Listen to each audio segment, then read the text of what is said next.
Yeah. Okay, so we'll begin. Tonight is the last portion of Kohelet, chapter 12. But B'ezrat Hashem, next week is a very important week because we'll do a summary, a review of the main highlights of the main points of this very important sefer that we've covered almost close to a year, I think. Kohelet. Shlomo HaMelech, as you know, is considered by us to be the wisest man that ever existed.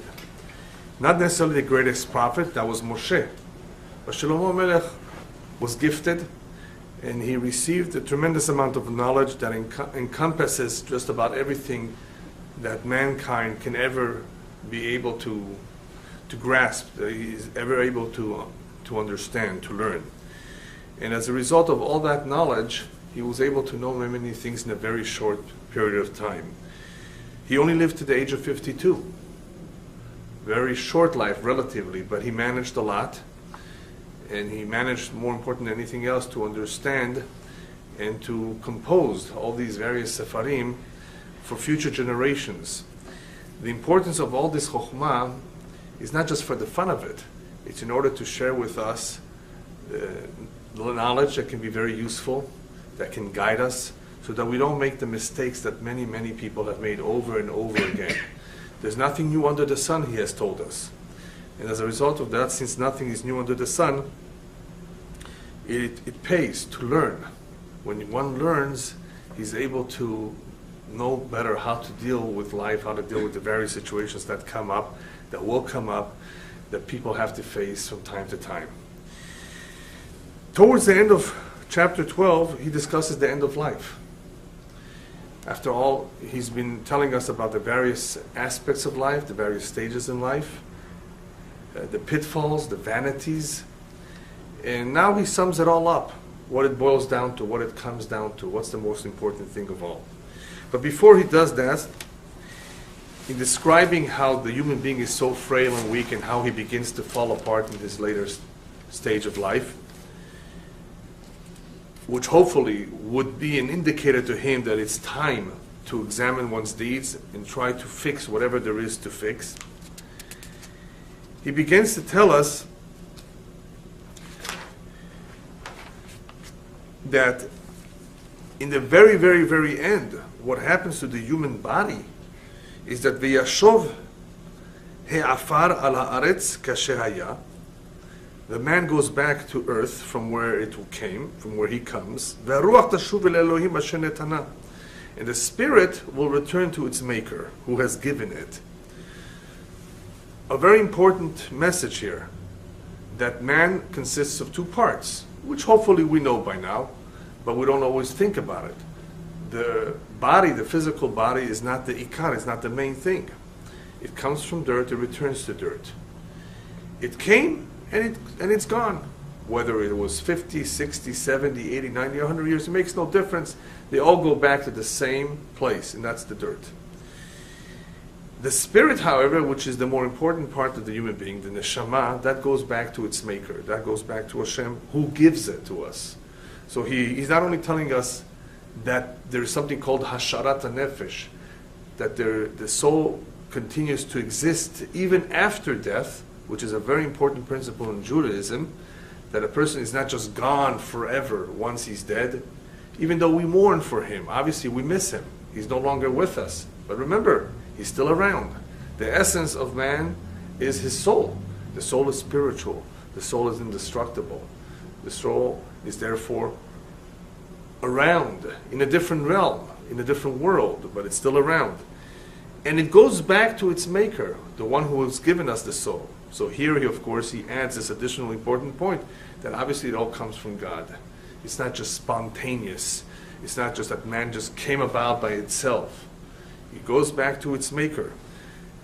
And therefore, since that goes back, that is the ikar, that is the main thing. Not the guf, not the physical body that closes the spirit. We need a physical body because we need to function in the physical world. This is olam ha'asiyah. We need to operate. We need to do things. How are you going to do things with your spirit? In the physical world, you need a physical body. So we wear a suit, and that's the physical body that's called the guf. But that is mortal. That eventually falls apart, not only with age, but later on when you put it in the ground, it just completely disintegrates over time. It decomposes. Why? Because it comes from dirt. What about the bones? The bones too. The bones don't decompose right away. The skeleton you may find after a number of years. There's bones from 100, 200, 300 years ago. You may find bones. But even the skeleton, even the bones will eventually fall apart and decompose and return to earth just like the body. They last longer. The only bone, according to our tradition, that never decomposes is the luz. In the back of the neck, underneath the skull, there is a small little bone, just a small little bone, called the luz, from which our tradition says the Hayat HaMetim will begin. When Hashem brings back the dead, when He recreates them, and gives them a new physical body, He recreates them from the luz. And we're talking about even those who, of course, were thrown into the sea, drowned, burnt, cremated. In the end, somehow, Hashem brings back, of course, the human being. Leave it to Him. He created us the first time. I'm sure He's able to do it many, many times again. But that's our tradition, that there is such a bone, that bone remains in the grave. Very, very small bone. And that bone is the only benefit, the only nourishment that it ever receives is from a Seudah Revi'it called Melaveh Malka. The fourth meal that we have Saturday nights, which is an important meal in itself. That's the only meal from which that bone receives nourishment. It does not receive nourishment from any other food, just from Seudah Revi'it. So obviously, for many, many reasons, Seudah Revi'it, that fourth meal, has great importance in our tradition, but also somehow a connection with this bone, luz, from which, of course, the Chiyat HaMetim will begin. What's interesting, however, about the body, about the physical body, is that even though the majority of the world, their body decomposes, from time to time you hear stories about a body that was found intact after 100 or 200 years. Intact! No decomposition. No rima v'tole'a shalta bo. No worms have gotten to it. Now, we're not talking about mummies. We're not talking about preservation of the body because of the weather and certain conditions, that sometimes certain locations are able to preserve the body a little bit better than others. It's true. That's possible. It takes longer to decompose. The decomposition of the body depends on various conditions, including weather and the soil. Yeah, if it's dry, if it's wet, obviously certain bodies will decompose faster, some less, and so forth. But we're talking about tzaddikim, righteous people who never decomposed. Never. Their body remains like that forever. That's a big miracle. That shows something about the individual. This is a special zchut, a special merit that not everyone has. Why do people have that merit? Only Hashem knows. They must have been very, very holy. They must have done something to deserve that. We don't know. All we do know is that it is possible for some tzaddikim for their bodies to be preserved. Chaz v'shalom, God forbid, we should not think that just because one tzaddik, his body was not preserved, it means he was any less. He could have been greater in many, many ways. It's just that it could be some zechut, some merit, some mitzvah, something unique that person did, that as a result of that his body is preserved. Famous story about the Gaon of Vilna, in the early 60s, I believe, when the Russians said that they wanted to make a road through the cemetery in Vilna. Some individuals got up and, with permission of course, they moved his body to another location and they found him intact. Completely as though he just passed away right now. And how many years had passed by then? 165 years. Approximately 162 years from the time that he had passed away. I believe that's what it was, approximately. Maybe less. Either way, it was many years after his passing. They saw him complete. By the way, the three individuals who were involved in disinterring him and removing him all passed away in the same year.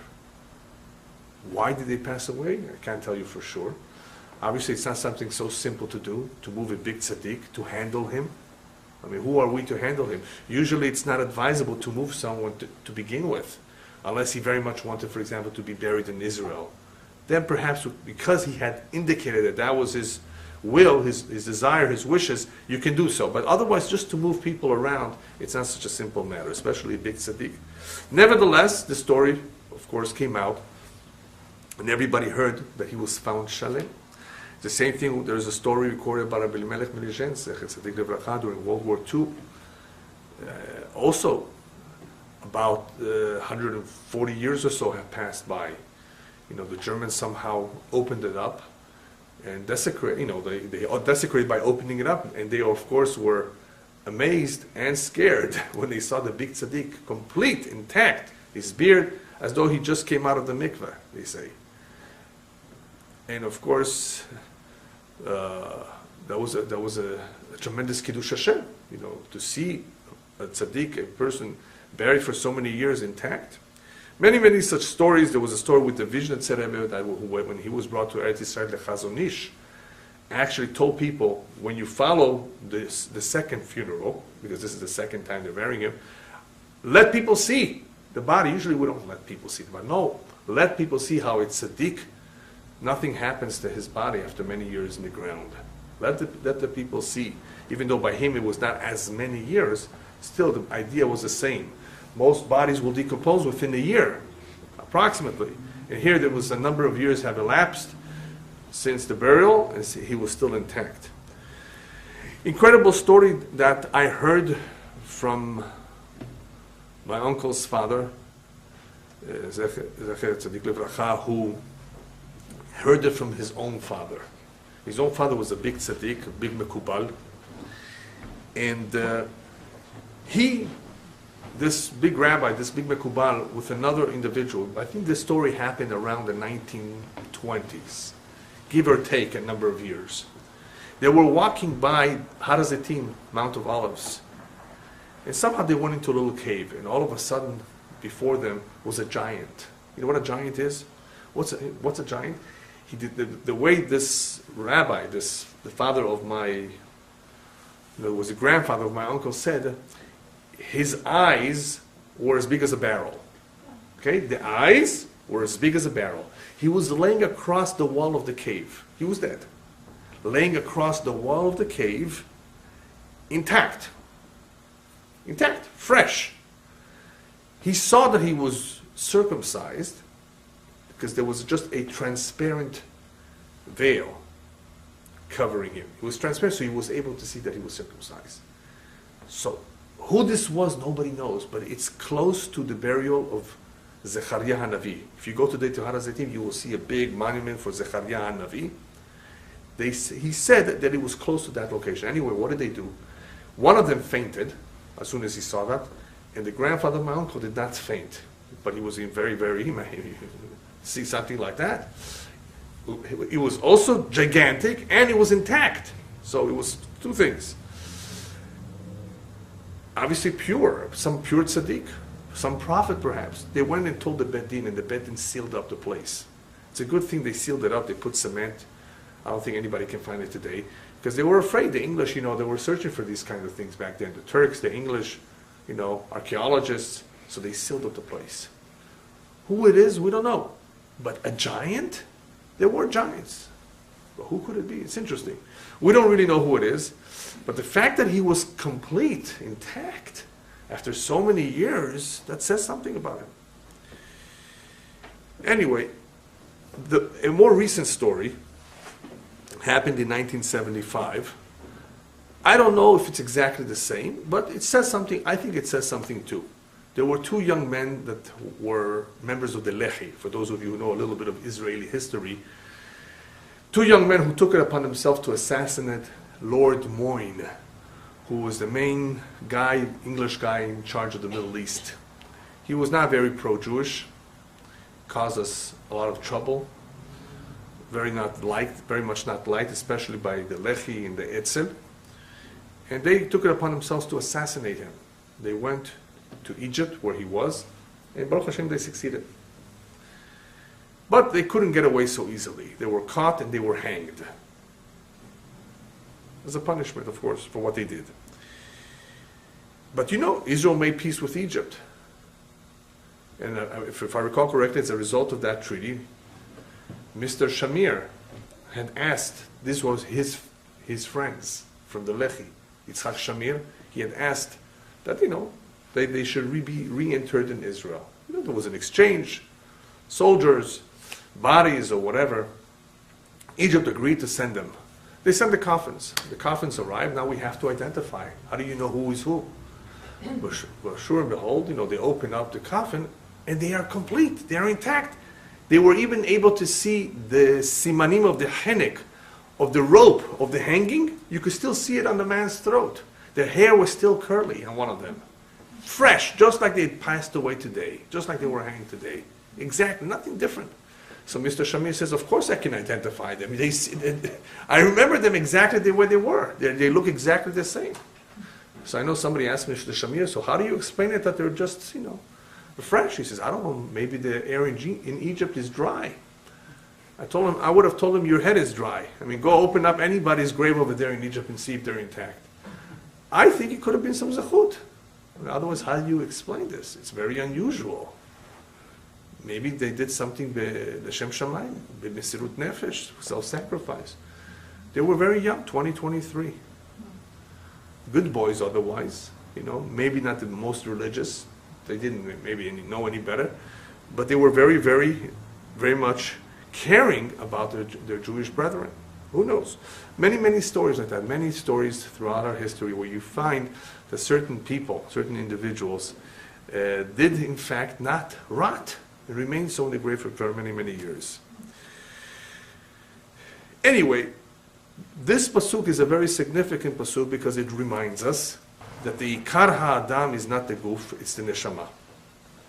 The most important part of the human being is his neshama. And because of that, what man has to invest his time on is not combing his hair, buying a new suit, and making sure that his physical body is so beautiful and nice and taken care of. It's important to take a shower, to be clean, to look good, to be healthy. We need to take care of our bodies. Torah says so, watch your health.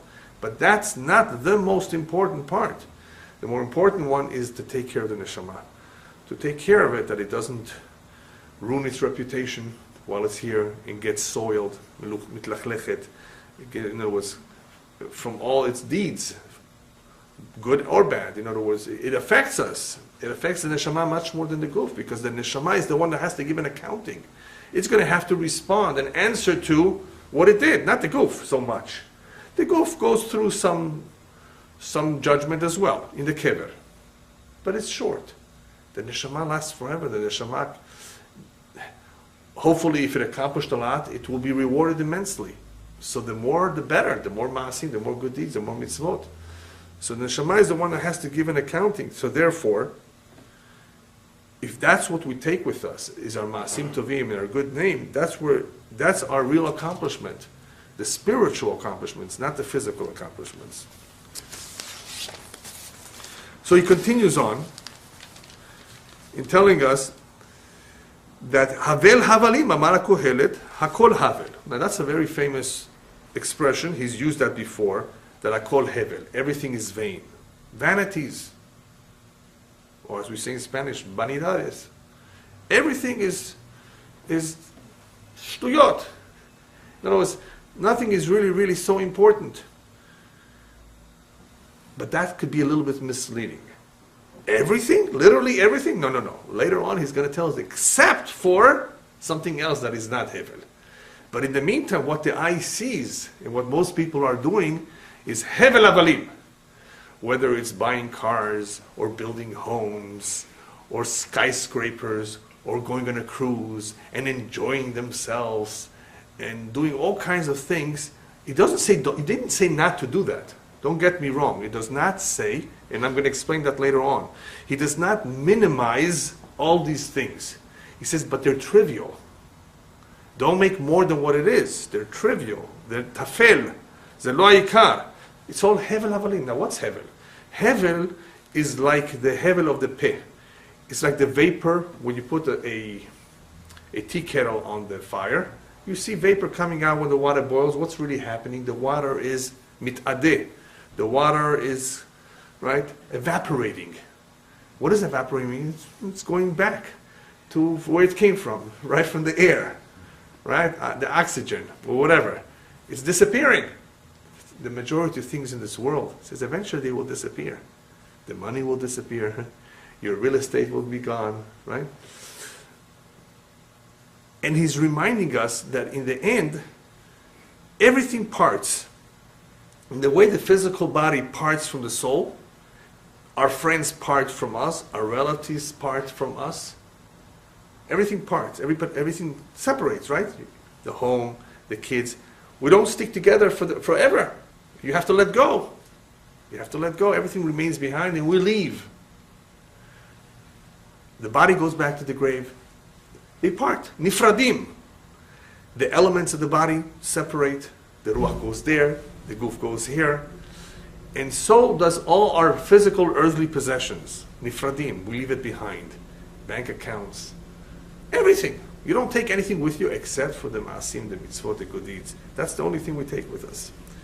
So therefore, Havel Havalim Hamar HaKohelet. Here he says HaKohelet because perhaps there's various explanations. HaKohelet, he is the one that gathered all this information. Kohelet means le'akil, to congregate, to amass, to accumulate. He is the one that has accumulated all of this knowledge and all of these lessons. And he's the one that's telling us more than anybody else. He has the right to say so. Hakol Havel. Everything is vain. Don't get upset. Don't be so excited. Don't get overwork yourself about all these shtuyot, nonsense. He says, even though there's a lot what to enjoy, and of course there's a lot to see, and it's okay. But remember, in reality, the reality is this is worthless. Why is it worthless? Because you don't take it with you. And life, as we know it here, is so temporary, so short-lived. Even 100 years is short, right? That it doesn't pay to worry about these things. Now, obviously, this is not enough to convince people. No. It's not enough to convince people because there's a lot more that people have to learn in order to be able to be calm, not nervous, than just telling it, than just hearing these words. Akol hevel avalim. People need more than that. Obviously, this is the end of chapter 12. This is the end of the book. He's just going back to the statement he made earlier.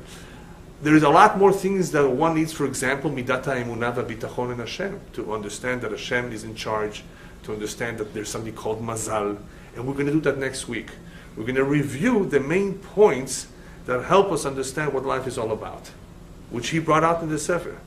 So Hevel Avalim is important, but it's not enough to calm people down and make them, discourage them from getting into a fight with someone. I'm going to show him, I'm going to take him to court. You're silly. What for? If it's meant to be min shamayim, then why are you trying to fight Hashem? You think people can do to you on something on their own? Yeah, some people apparently think like that. They did not learn Kohelet, they did not learn Mishlei.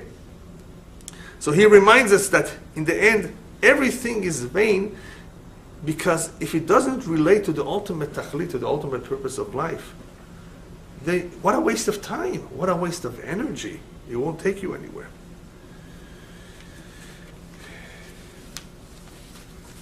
Next, ויותר שהיה קהלת חכם, עוד לימד דעת את העם, ואיזן וחיקר תיקן משלים הרבה.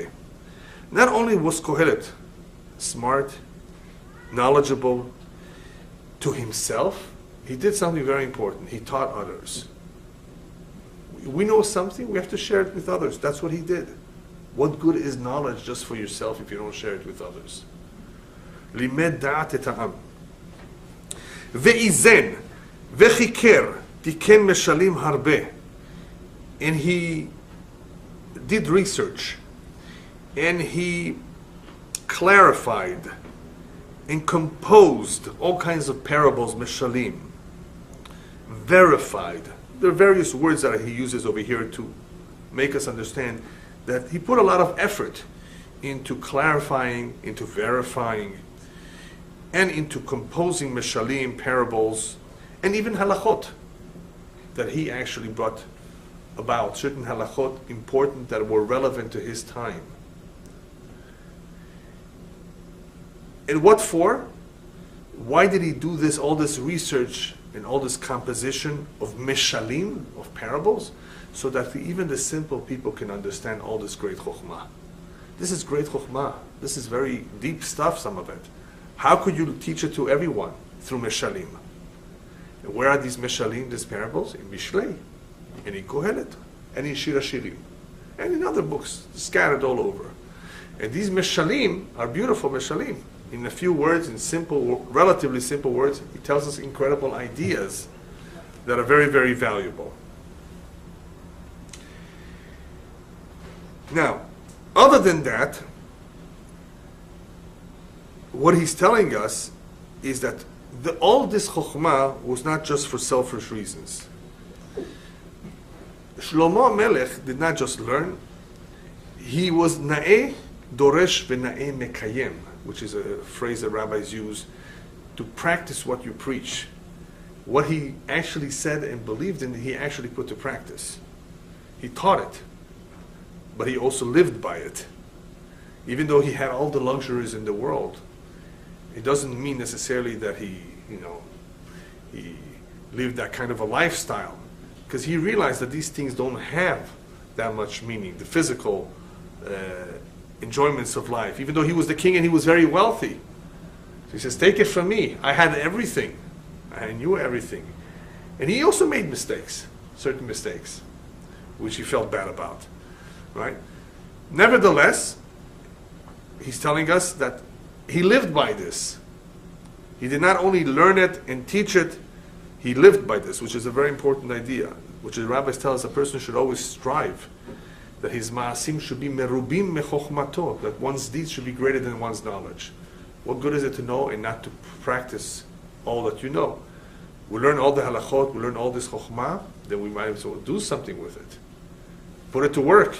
Not just learn it, oh, it sounds nice, it's so pleasant. Yes, it's true. People tell me all the time, you're right. If it's right, then why didn't you do it? See? But in Spanish, there's a saying, de dicho a hecho hay mucho trecho. From saying to doing, the road is very, very long. People say, yes, I will do it.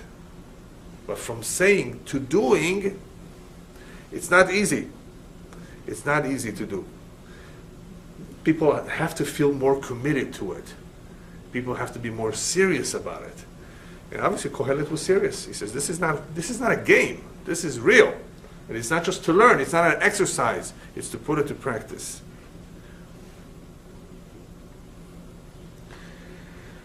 Another important point that he's telling us over here in the following pasuk, we will see it. Actually, before we go into the next pasuk, the main idea that he's telling us also, another idea, I should say, in learning all that there is to learn, is that it's not enough for a person to learn Gemara and Halakha. Gemara and Halakha is very important. One needs to know how to learn, one needs to know the source of the Halakha, one needs to know how to live his life, therefore he needs to educate himself through Halakha and so forth. But that's not enough. All these meshalim, all of this chokhmah is intended to build up the yirat Hashem in a person, the fear for God. Because what builds up a person, masha mefateach oto, his gadlut, his real, not only accomplishment, his real growth is yirat Elokim. Physical growth, you'll stop at 5'5", 5'6", 5'7", 6'6", 6'1", some people 6'7". Okay, that's physical growth, big deal. So you're able to play basketball. So if you're tall, that's not important. Knowledge by itself, so your mind is filled with all facts and figures, that's not growth. Growth for a human being is yirat Elokim. As the Gemara says, yirat Hashem hi otzaro. The treasure of Hashem, what he treasures the most, is not chokhmah. Is yirat Elokim, because chokhmah, maybe he's gifted. He has a photographic memory. He memorizes everything. He's born like that. That's a gift from Shamayim, as we've said many, many times. Certain things are gifts from the Mazal. You're born like that. What did you do on your own? Yirat Elokim. So yirat Hashem, the fear for God, is ultimately what one has to pursue. How is he going to get that? Where is he going to find that? Gemara, of course, can do that too, but that's not enough. A person has to learn all kinds of sifrei musar, other sefarim, other books, stories about other tzaddikim, to be impressed, so that their lifestyle should stimulate him and encourage him for further growth. Where is he going to get that? People work hard. People are tired when they come home at night. They need to learn halachot. They need to know how to keep Shabbat and so forth. But what about Yirat Hashem?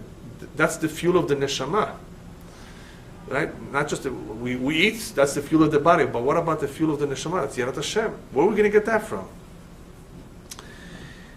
I just read recently, in the name of the Chafetz Chaim, I think it was, why are girls learning in school today? They never did before. Years back, I think even in Iran, did women go to school? The Jewish women. 100 years ago. Did your mother go to Jewish school? She already did? Yeah? 12th grade? A little bit? Yeah? Yeah. Her mother didn't. Of course not. Years ago they didn't. Nowhere in the world did they go. Even boys had some limited schooling depending on the system, depending on the country. Why, all of a sudden, Sarah Schneer, Zecher Tzadika Livracha, and others, of course, who, through Hashem's guidance, of course, came up with this idea of imbuing Jewish women with Jewish education in a regulated way, in a school. Why? What happened all of a sudden? It used to be, this is what the rabbis tell us. I just saw that written down, and I think it's very true. It used to be that women received what they needed from their mothers at home. The Yirat Shamayim, the fear of heaven, the devotion to the home, to the kids, they saw it. It came to them, it was natural. The home was holy. The home was connected to the community.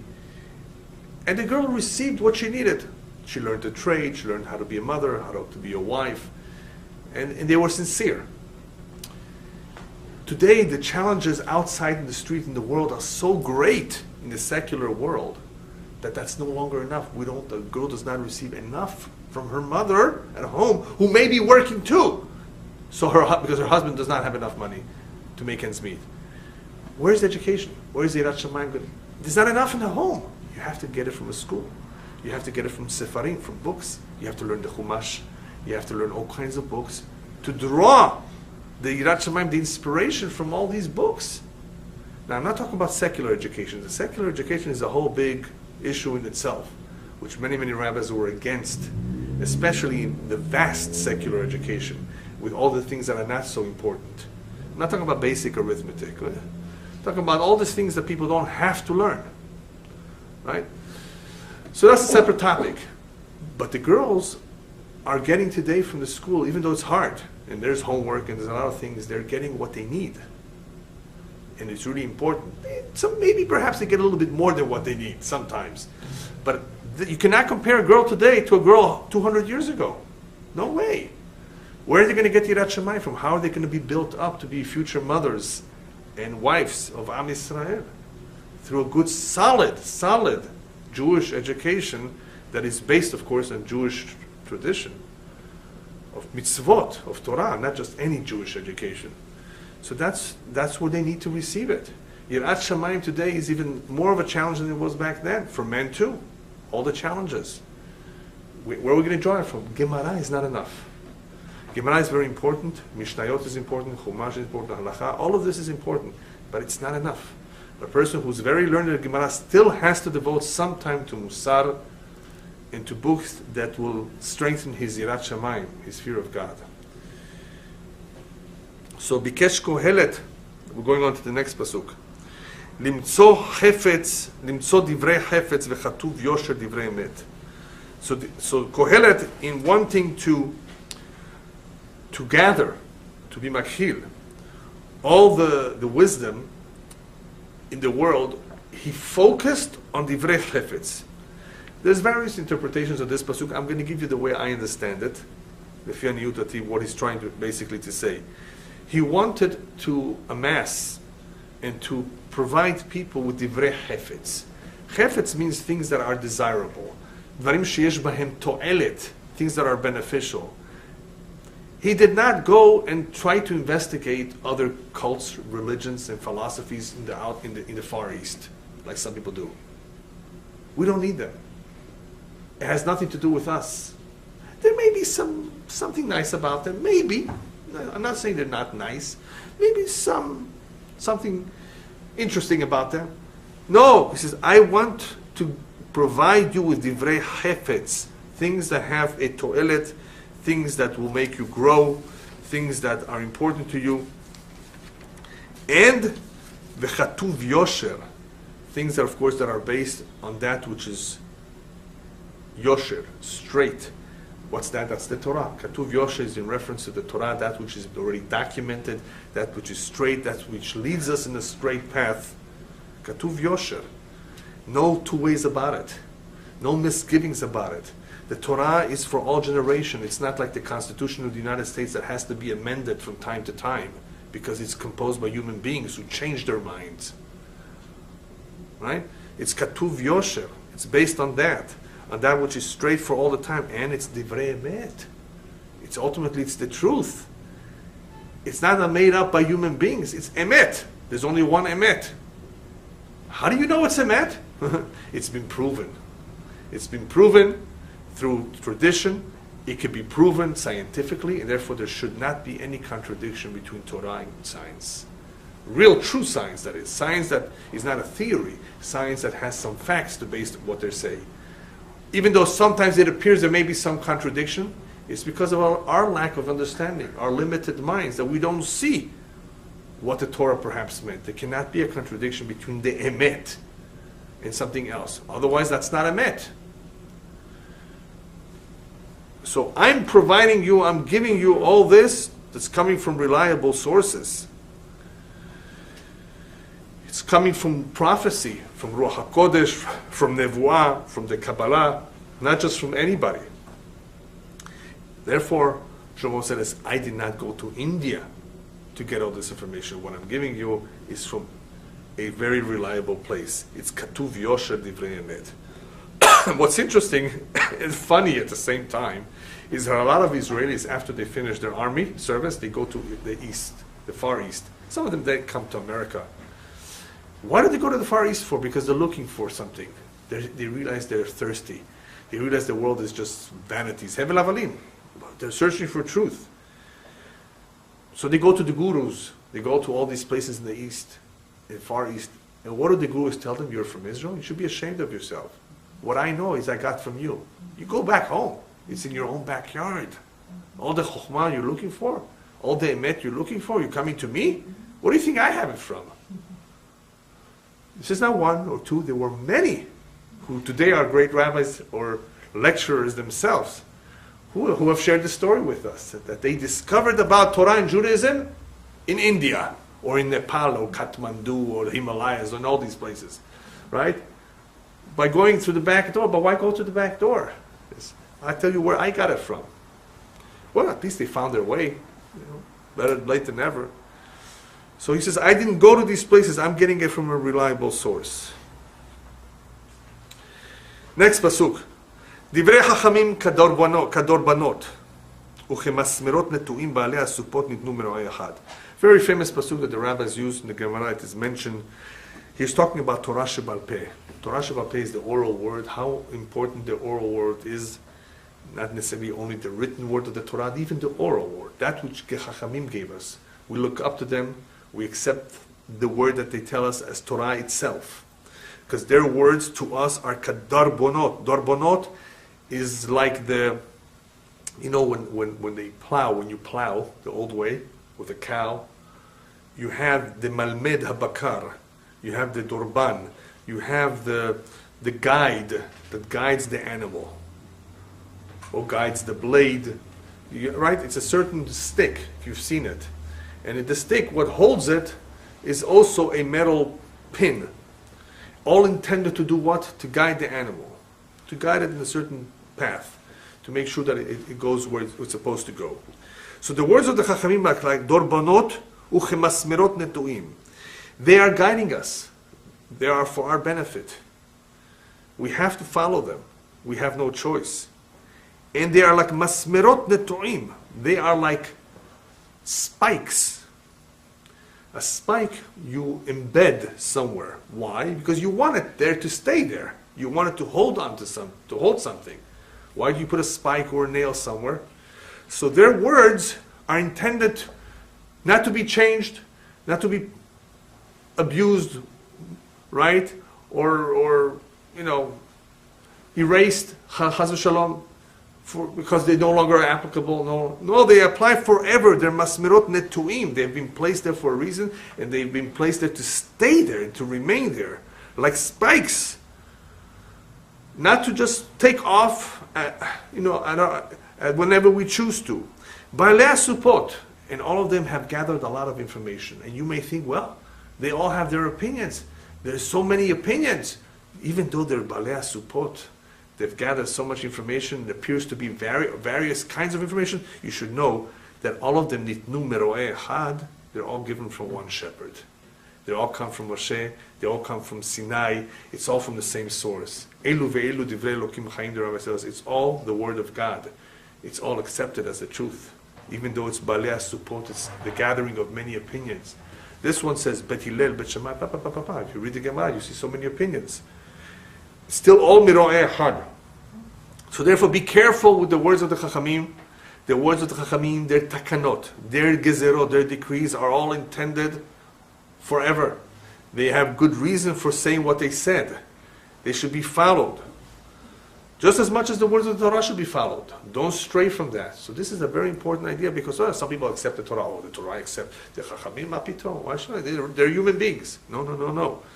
This is part of our tradition, and Shlomo Melech puts emphasis on this over here, that don't think that they are any less. They have the direct link from Hashem. Miro'eh echad. And their words are dorbanot. They are intended to guide us. They're not just things that were just said randomly. And they're intended to stay where they are. And they're there for a purpose. Masmerot netuim.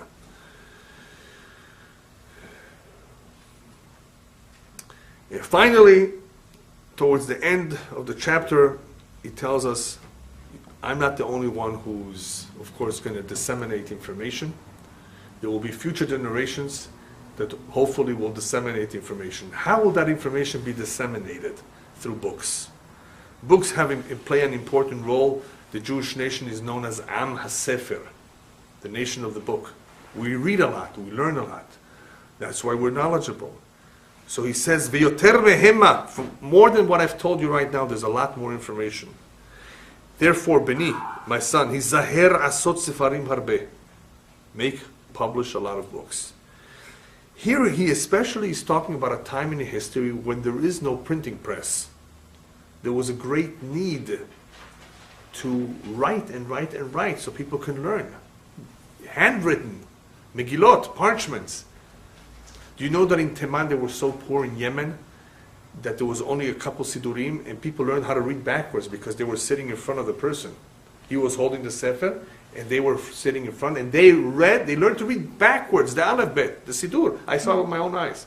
I was holding a Sidur, and an older Yemenite in Israel was on the other side, and he was reading from the other end, backwards, upside down, whatever you want to call it.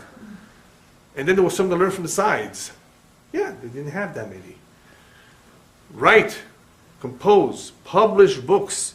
Books have a great, as long as they're, of course, based on Torah. Put them out, publish them, share them, lend them to people. That's how people will learn. Asot sefarim harbe, in ketz, with no end. And of course he's talking about people who can write books, who can put things to print, so they can share their information. Otherwise, how is the Torah going to be spread? Especially today in Galut, Jews are all over the world. Okay, Baruch Hashem, we have internet. There's some benefits to that. But there's nothing like reading from a sefer. There's nothing like going to a shiur. V'laha garbe yegiat basar. This is a very, very interesting phrase that is not very well understood. The last words of this pasuk says like this, even though I'm telling you to write a lot of books. V'laha garbe yegiat basar. One interpretation could be that he's talking about yegiat Torah, that the way to learn, of course, is to be mityagea, and to immerse yourself in the Torah, and to learn a lot, because that is how you will acquire Torah. It's possible to learn or to interpret those words like that. But there also appears to be a negative connotation of these words. He's telling us like this: be careful from overdoing it. A person can overdo books in two ways. One, I'm going to learn all of this. Lahag arbe. Lahag means to verbalize or to immerse yourself. Arbe. You're never going to do it. Tafasta merube lo tafasta. The rabbis warn us. You're going to grab on too much at one time. You're not going to be able. You're not going to succeed. Not even with a little bit. Take a little bit at a time. Take as much as you can handle. You don't have to. You're not obligated to learn everything. Do whatever you can. So lahag arbe yegiat basar. It will tire you. It will tire your body. You will not be able to do it. As we say in Arabic, shwaya shwaya. Take it easy, slowly. You know, as much as you can handle. Don't try to learn too much. You may not be able to do it. Another idea behind these words is lahag arbe yegiat basar. Is there are people who tend to buy lots of books. An entire library decorates their living room. They don't touch it. It collects dust. I don't believe in that. My personal opinion is you buy a book, it's intended to learn from. However, I will admit, I will concede, that if you intend to read it once in a while as a reference book, then it's okay too. But just to have books to decorate your living room, it's very, very nice, but it's not such a great idea. Even though it's good to have holy books in your home, like the Zohar, the Chumash, these are the basics. The basics you should have. Just to collect books, some people like that. I'm not completely against that, because after all, there's Sifrei Torah. And if you don't learn it, maybe your child will. Maybe you will look into it once. So I'm not completely against it. The problem is not with Sifrei Torah. I have a real problem with books that are not Torah. Let's say somebody gives you, and this happens to me all the time, Rabbi, you got to read this book. It's about the Holocaust. So I tell him, you know what? There's only one problem. I can only get to it in about 22 years from now. What? 22 years from now? He says, yeah. You see, there's about 12 or 15 other books like this one you're giving me waiting online to be read by me. So why should I give this one priority before the other 12 that are waiting online?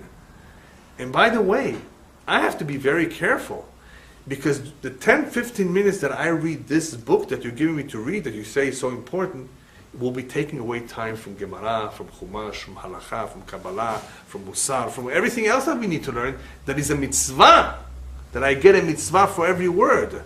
Can I justify it? Only in the restroom. Yeah.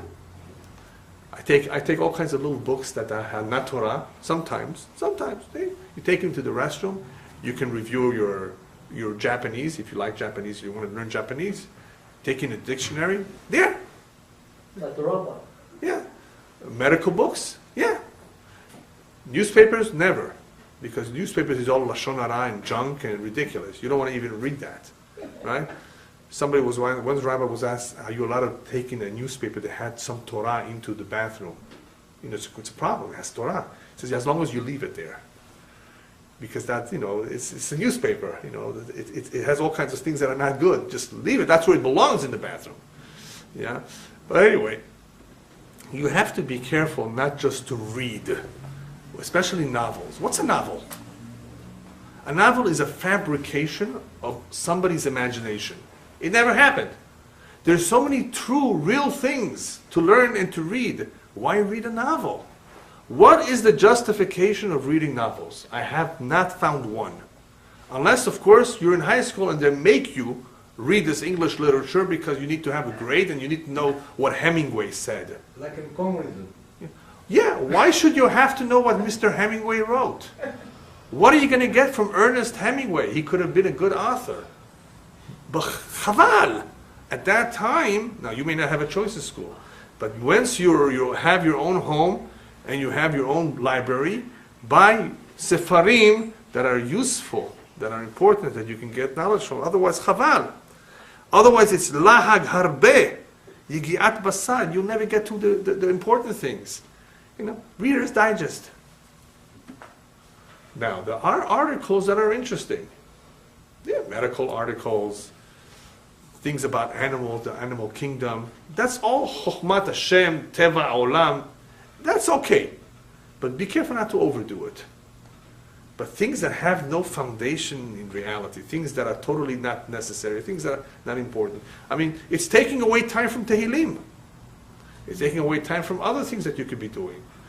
So that's what he says, even though I'm telling you, compose books, buy books, read the books.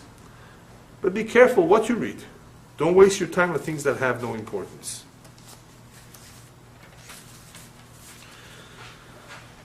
Anyway, the point here is, nevertheless, person should not lose hope, not be discouraged when he does see all the sefarim. Lo alecha melacha ligmor. The rabbis tell us you don't have to finish the work. You don't have to learn everything. You do as much as you can. Everybody has a different job. Everybody has a different mission. Not everybody's going to become a rabbi. Not everybody's going to be a sofer. Not everybody's going to be a mohel. Everybody has a job. You do whatever your job is. Do as much as you can, the best as you can. That's all. Finally, the last two pesukim of Kohelet. Sof davar, famous pasuk. In the end, what really matters, he tells us. You know what really matters? Sof davar, the bottom line. Like we say in English, the bottom line. Sof davar. In the end, what really matters is remember the following. Akol nishma. Everything in the upper world, everything b'shamayim is documented, is heard, is accounted for. In other words, Hashem knows everything. Our thoughts, our intentions, our kavanot, right? Our circumstances, whether we had a difficult life or not, everything is known upstairs. Therefore, what really matters the most is et Elohim yira vet mitzvotav shemor ki ze kol ha'adam. What matters the most of everything in the world is the fear for heaven, the fear of God, and the observance of the mitzvot. Ki ze kol, that's what man is all about. One should never say, I had a very good heart. No. It says that mitzvotav shemor. It's not enough to have a good heart. You have to observe. You have to fulfill the commandments too. But the fear of God is supreme. Ki ze kol adam. That's what man is all about. Everything else that man may have acquired is a gift, is an inheritance, his mazal, that he leaves behind, we said. What is man? What will accompany him to the upper world? What will matter the most? What contributed to his growth the most? What really determines if he succeeded in life or he failed? How God-fearing he was. Because if a person is God-fearing, he will be a better husband too. It goes hand in hand. A better father, a better friend, a better neighbor, a better partner. Everything depends on Yirat Hashem. If a person has no Yirat Elokim, he may have a good nature. No, there are people who are good-natured. And they may make excellent husbands and fathers too. But still, what did he accomplish on his own? It's still nature. That was given to him. He has good genes. He had a good upbringing, good friends and good parents and good surroundings. What did he do on his own that is admirable? What did he do as a contribution to the world? Right? How did he grow? Did he grow? Did he do anything for himself, for his neshama? Yirat Elokim.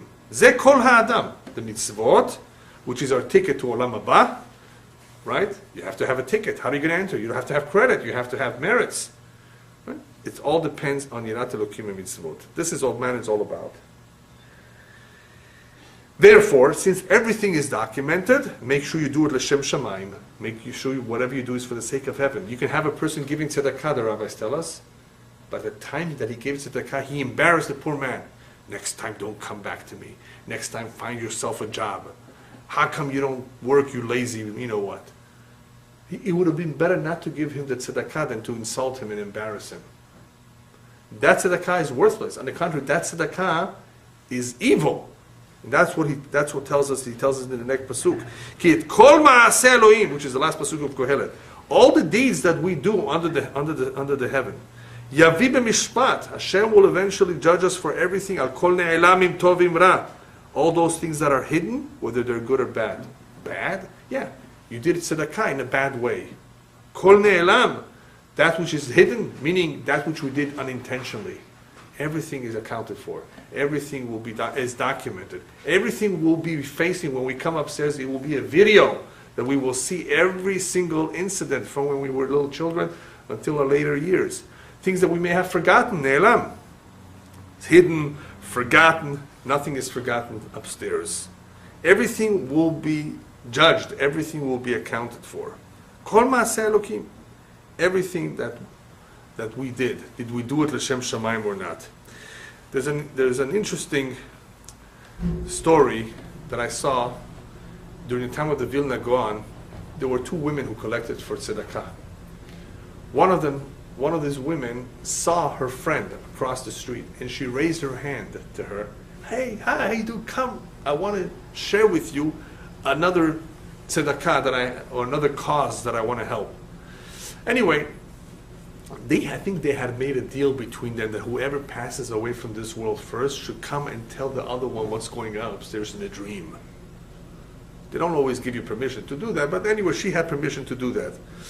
So she came and she told her, oh, by the way, do you remember that time that I called you from the other side of the street? I raised my hand. I am even rewarded for that, raising my hand. Even that was significant. Even that was impressive. Even that was part of the tzedakah, was part of the maaseh, that I called you and drew your attention to come and help me, or that I wanted to share with you this important cause. So even I want to share with you this one little detail, right? That even for things like that, for small details like that, Bashamayim, it's accounted for. It's documented, it's recorded, nothing is lost. Kol ma'aseh Elokim. All of these things are ultimately recorded by Hashem.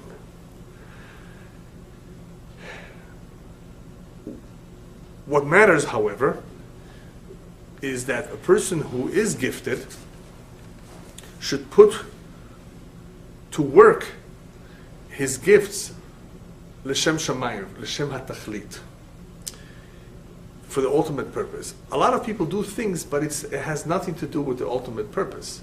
Or people don't do anything at all, even though they're gifted. So I'm going to share with you a mashal that explains this idea of what he means, that a person should really do his most and should do it l'shem shamayim.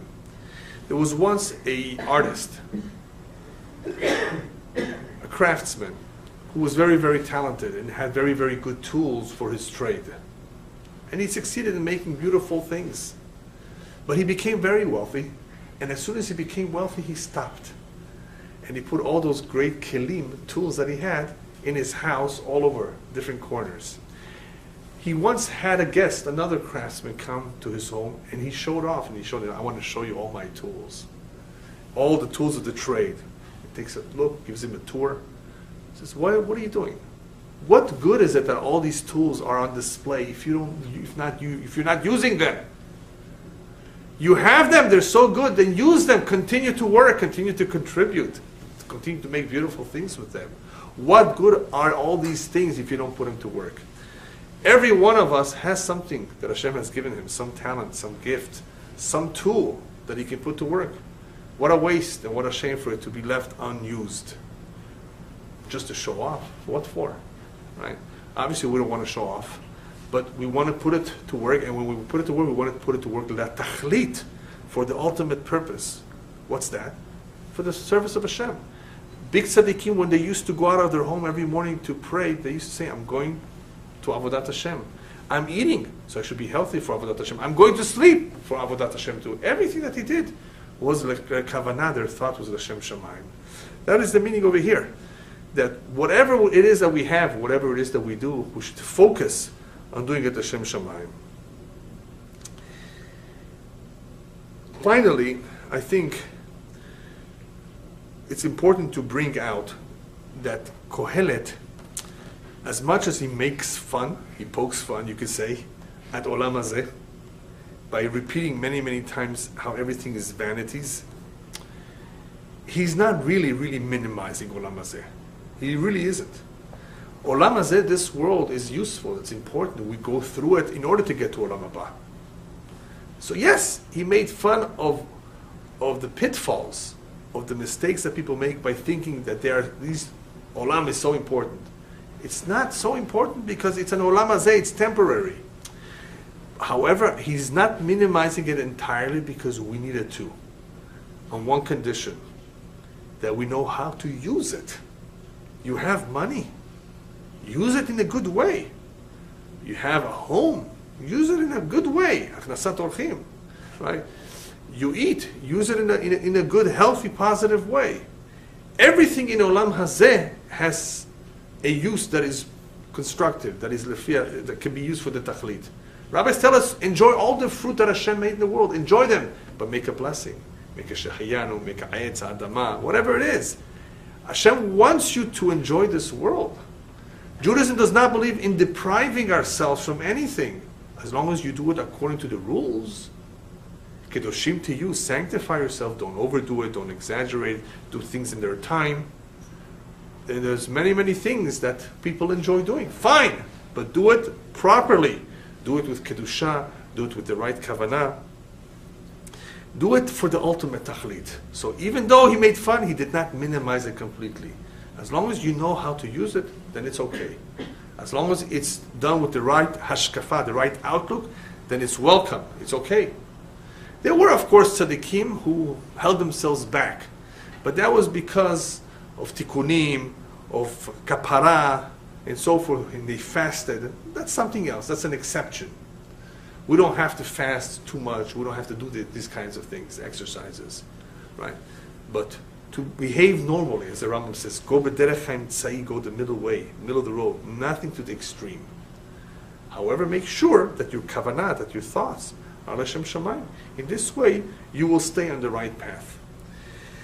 Last but not least, of course, since the bottom line of Kohelet is all about Yirat Shamayim, is about the fear of heaven, the commentaries tell us that this fear of heaven is something which is accessible to everyone. Learning Gemara, Kabbalah, is not necessarily going to be so accessible to everybody. Some of it is deep and tough, hard. It's not meant. We learn as much as we can, we said before. But you know what is accessible to everybody? What is within reach, for which there is no excuse whatsoever? Yirat Hashem. Sof davar. Et Elohim yirah. For this you have no excuse. Why didn't you fear Hashem? Why didn't you answer amen when somebody made a blessing? Did that cost you so much? What's the excuse for that? Oh, I was not so intelligent person. You could have read Tehillim, even if you didn't understand the word, you would get some credit for it. Zohar, if you read, even if you don't understand, you get credit for it. Obviously, the more you understand, the better. But you don't have to understand everything. You do your best, you do as much as you can, and you do it Hashem Shamayim. So Yirat Elokim encompasses, of course, a wide area of our life. From the moment we wake up, that we give thanks to Hashem for giving us a new life, a new day, breath to breathe, right? From that, to blessings that we make, to prayers, to mitzvot, and to, of course, honesty in our business. Well, you couldn't be honest? What's the big deal? Why did you have to lie? What's the excuse? That's all Yirat Elokim. Ve'aretam Elokecha ani Hashem, the Torah says many, many times. Fear God in all those areas where the Yirat Elokim is being tested. Of course he ate kosher. What's the big deal? The non-kosher food was not a challenge for him. But those areas that were a challenge for him, that is where the Yirat Elokim is tested. And Yirat Elokim, even though there's big madrigot, there are big levels in Yirat Hashem, of course, at the very basic level, it's accessible to everyone. Yes, there are levels of Yirat Elokim where tzaddikim are very, very God-fearing. But at the very least, the minimum, there's no excuse for that. Even if a person did not grow up with it, he can reach it on his own by realizing that the world is not a big bang by itself. That the world came about by creation. That there is a kabarnit lasfina, that there's a captain to the ship. Yes, it's possible to figure this out on one own. The best sign or proof for this is Baruch Hashem, the many, many Baalei Teshuvah that we have today. People who have come back to the roots, to the sources, people who have come on their own to realize that Yesh Boreu Manhig La'olam, that there's somebody leading this world. Obviously, that is the greatest proof that a person can attain Yirat Elokim on his own. And if he does so, then he should know that he has acquired the most important achievement of all, an achievement on his own, without a gift, a talent, or mazal. Something on his own. Because this is how man is measured. Success or failure in life is all Yirat Elokim. Person has Yirat Elokim and he conducted his life through it, then he has succeeded. If he did not, he may have failed because of the lack of Yirat Elokim. That is why he chooses to finish. After saying all that he has told us, remember, don't forget this. Strive to perfect it, to refine it, and to elevate yourself with this, because the ultimate growth and the ultimate success of man is how much Yirat Elokim he has. Thank you. Excuse me. You said that